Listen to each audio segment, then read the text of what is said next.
Արցախը պահելը դա միայն Հայաստանի ինքնիշխանությունը վաճառելու գնով դա Արցախ պահել չի, այդ ամբողջ շղթայի հետևանքներն է եւ մենք խնդիրը ախտորոշել ենք հետեւյալ կերպ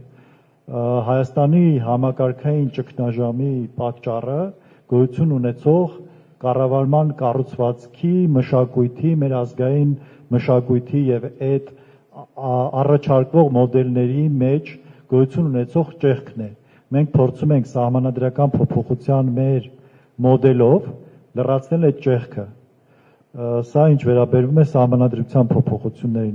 Համերաշխությունը հասարակության մեջ է պետք։ Երբ որ մենք ասում ենք չենք պառակտելու, դա նշանակում է մենք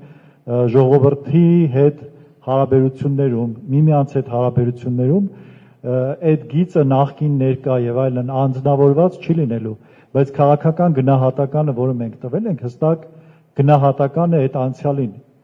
ու մենք առաջարկում ենք այդ գնահատականով փակել անցյալի էջը